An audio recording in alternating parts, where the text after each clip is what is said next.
So this is Blink Bank, another one of the new items this year from Tenyo. You have a black envelope with a window cut out in the centre, and you can stick a pen or a wand or any object inside there so you can see all the way through, and there's nothing concealed inside. It's a very, very quick visual, so don't blink or you will miss it. You take the envelope, snap your fingers, and it instantly fills with a genuine banknote. Super quick, super easy, and that's Blink Bank. So let's take a look at some of the features of Blink Bank. Well, first of all, you can work it with any banknote, so whether it's a paper banknote or plastic banknotes from different parts of the world, any banknote will work. You don't have to gimmick the banknote, you don't have to cut and paste any of the banknotes. When you make the note appear, it can be instantly used to make a purchase or for another effect. You're not limited to a single banknote. Multiple banknotes can be used as well. The envelope itself, it's not card or paper, it's a resin-based material, which means it's very, very hard wearing and you won't tear it. Another nice feature, which I wasn't aware of when I first purchased it, but it has a very simple but effective lock-in system, which basically means you can preset the effect and carry it in your pocket or bag, always set to go. So lots of nice features. Now, there's a number of different handlings doing the rounds on the Tenyo fan sites, on the internet, etc. And this is one of my favourites. It's by Sean Yang. You start with the envelope and you have a bank card. When you say it's like a pocket ATM, so you can see the card inside there. And then you punch in your PIN code on the back of the envelope, snap your fingers, and it instantly fills with your withdrawal. So it comes out with the card and the cash, and that's the pocket ATM. This effect is called Polish poker. It's like a poker effect, if you like. And you get a deck, you get some gimmicks, and you also get a wallet with it as well. So there's various different ways that it can be used. I haven't got a spectator with me today, but I will basically give the effect. So you can have, like I say, if you're using the full deck, you can have the spectator select 5 cards, which are placed in front of you, and then you can ask them to think of any poker hand. Whichever hand they think of, you turn the cards over, it's that hand. So for example, if I think of 4 of a kind, you turn the cards over and you show that there's 4 of a kind. So it's as straightforward as that. It could be a straight flush, it could be a royal flush, it could be whatever.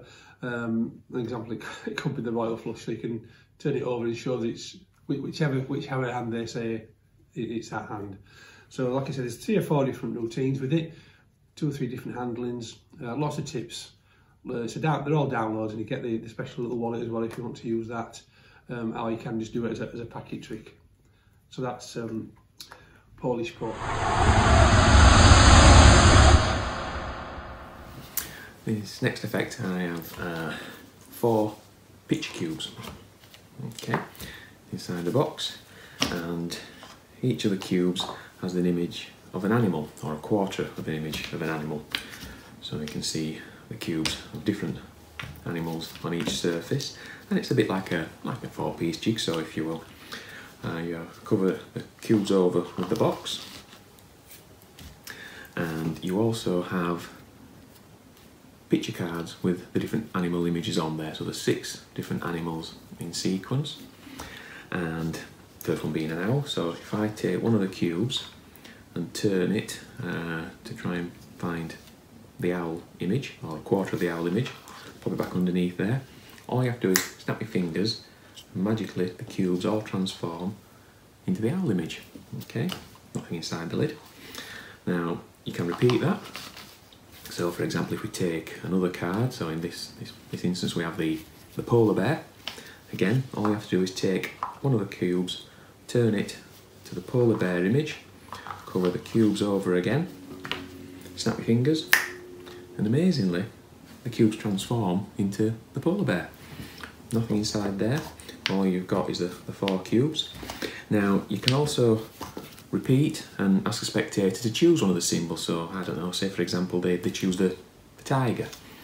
What I would do is say, right, well, people think it's simple because there's only 4 cubes, but we'll come to the tiger, the one you've selected, but just for example, if you have a go at the elephant, it's probably one of the easier ones, and you give the spectator the cubes, and I'll try and do it. It's not as easy as it first appears, as you can see. So orientating the cubes and finding the 4 to match the image is not as straightforward as one might think. So you assemble them together and you've got the elephant. And obviously that wasn't the spectator's selection. You've just let them have a go at that so they can appreciate that it's not as easy as it looks. They did select the tiger, so once more you take one of the blocks, turn it over to make 1/4 of the tiger, snap your fingers, and amazingly all the cubes transform into the spectator's selected symbol, the tiger. The box, the cards, the cubes, everything can be examined, nothing added, nothing taken away, and that's flash cubes. So this is the Houdini stunt. It's basically an effect using a Houdini card, this one here, and then 3 prison cell cards. So you've got 3 prison cells. At the back of the prisons, they've got like solid brick walls, so Houdini can't escape. So we just place those down there for a second. We're going to place one of the prison cells and one of the Houdini cards over here, while someone will examine the cards to make sure that they are what they say they are. So there's no trap doors, secret passage or anything for Houdini to escape from. So they're placing that there. They bring Houdini back into the room, like so. So they would place Houdini in one of the cells. So for example, we put him in the middle cell, like so, face down. So you can see he's there. A couple of seconds later, somebody will come and have a look in the cell. Houdini had escaped, completely gone. Again, they checked all the walls, everything, all the walls are still solid, the cells are still solid, but obviously he had escaped, and when they went to look for him, they could find him outside in the corridor, and there he would be, Houdini. And one thing that he always used to say was that the great Houdini always escapes. So that's the Houdini stunt, very straightforward to do. That's reset, ready to go again. It's a great little packet trick. It always gets a really nice reaction. That's Houdini stunt. Now the concept is certainly not new. It's a wildcards principle, which dates back to the 60s, created by Peter Kay, the English magician. Now what Tenyo tend to do when they release a card effect, which has already got a good history, they tend to make it a little bit more streamlined, more self-working, eliminate a lot of the sleight of hand, and that is exactly what they've done with wild cards here. It does come with everything you need for the effect and 2 main handlings. One is a very straightforward, almost non-sleight version, and then the more classic version which gives you all the different sleights and different handlings and different techniques, both of which are supplied. I must say I've been having a lot of fun doing the non-sleight, or the simple, the basic handling, if you will, demonstrating that in the shop, and it seems to be getting a better reaction than the more classic handling. So we'll just take a quick look at that. So basically what you're going to have is a deck of cards and an envelope with some cards in there.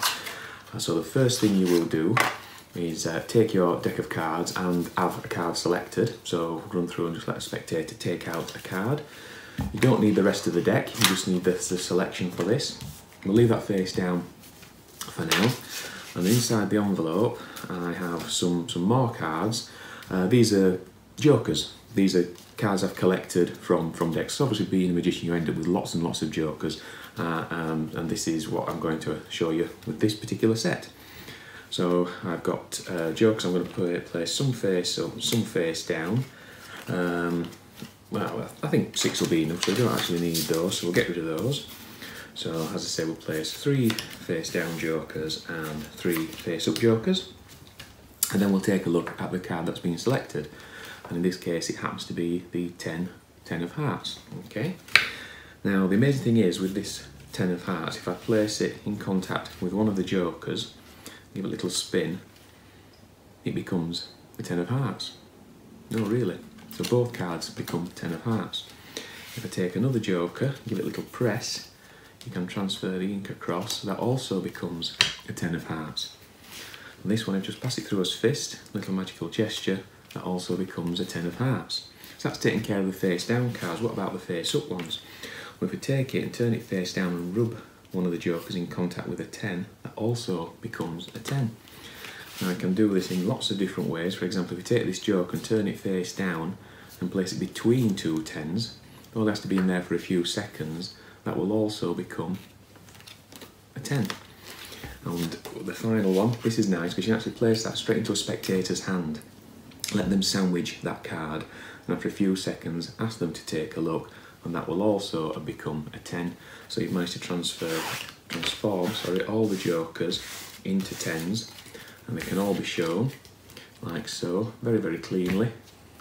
And each and every one where the jokers used to be, they are now all 10s, no jokers to be had, and that's Wild Shock by Tenyo.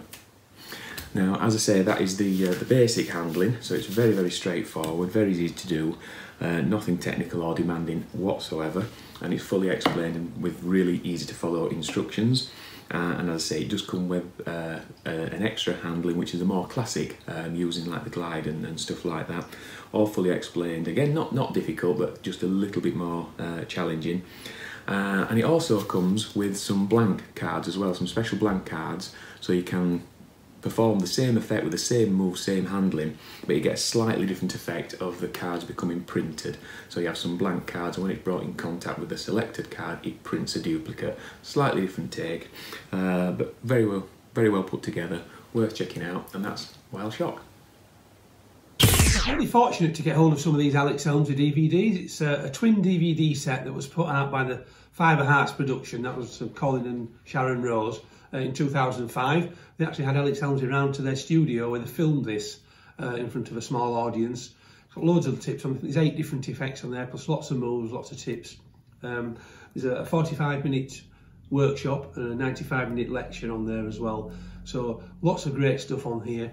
It's ideal if you're into magic. We've got it on at half price at the moment. It originally was £60 when it first came out, like I said, a long time ago. But we're just doing this double DVD set for £30 while stocks last. We haven't got a great deal, but please, if you are interested in card magic, this is the guy that you want to learn from. That's the Alex Elmsley double DVD set. Thank you. This next effect I'd like to show you is by Phil Goldstein.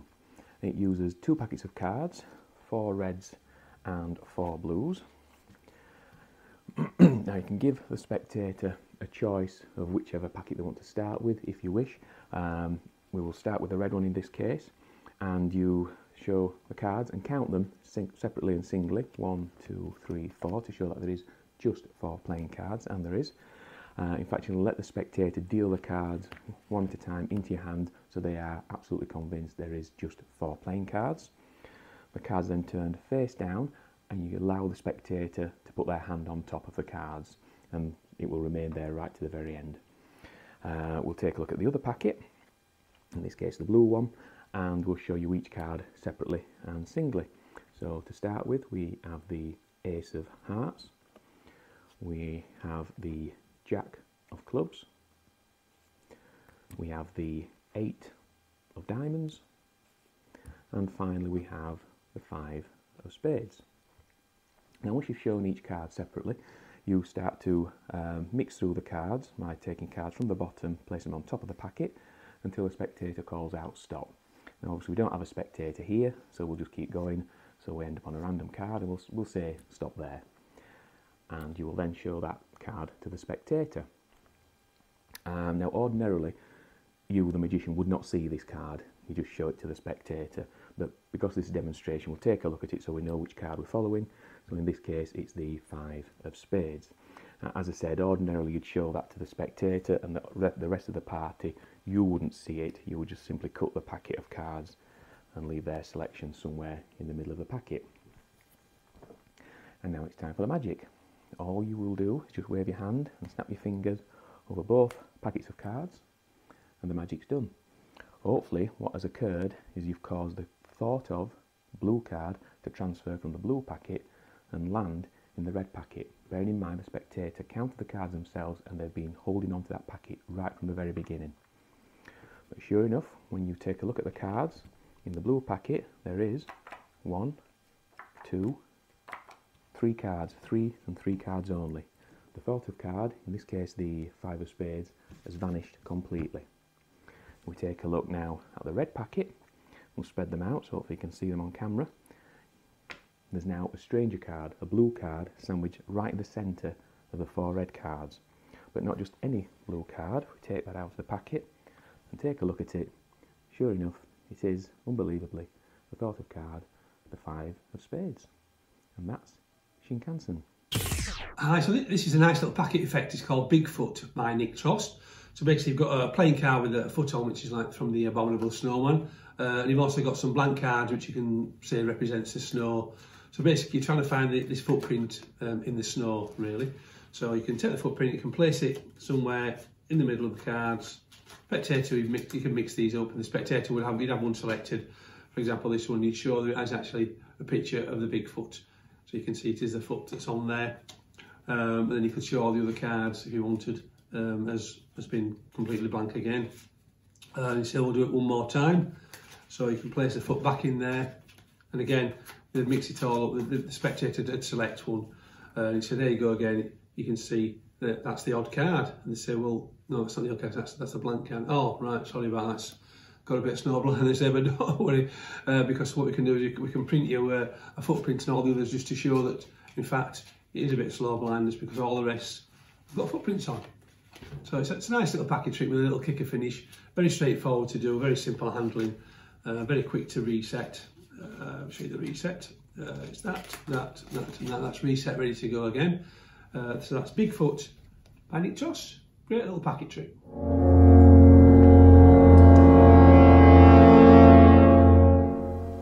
Now this next item I'd like to give you a quick demonstration of is one by Alan Warner. Now most of you will know I'm a great fan of Alan's work, and this one I must admit is one of my favourites. This one is called Talisman, and it consists of 3 wooden tablets and a case, which we'll come to at the end. Now we begin by displaying each of the tablets, and each one is carved into the wooden surface with an ankh symbol, the symbol of life, and each symbol is coloured a different colour. So we have a blue one, a green one, and a red one. And you explain that these tablets would be used in like a fortune telling ceremony for new pharaohs to find out how their life was expected to pan out. And each colour represents a different meaning of life. So the pharaoh would turn all 3 tablets face down, and we'll come to those shortly. Now inside the case is the talisman itself, which just takes the form of a simple wooden plaque, and that goes inside the case. And the case itself has the Egyptian falcon embossed on there, which represents Horus, the sun god. Now the spectator, playing the part of the new pharaoh, mixes up the tablets. They can mix them up on the table. They can even pick them up in the hand and shuffle them almost as if they were cards. Either way, the symbols are all mixed up, so the spectator does not know the order of any of the symbols. And then the pharaoh was given a completely free choice. So let's say we'll eliminate 2 of the tablets, that one and that one, and be left with this one. Now the pharaoh takes a look at the symbol for the first time, and this is good. This is favourable. This is the blue symbol, which represents peace and longevity and a successful life. Now the only thing remaining now is to ask the pharaoh to remove the talisman from the case to see if the sun god is looking favourably on the prediction. And the tablet is removed, nothing else inside the case. And when the talisman is turned around, amazingly, it is now carved with the exact same symbol in the same colour as the one the pharaoh selected. All is good. And that is Talisman.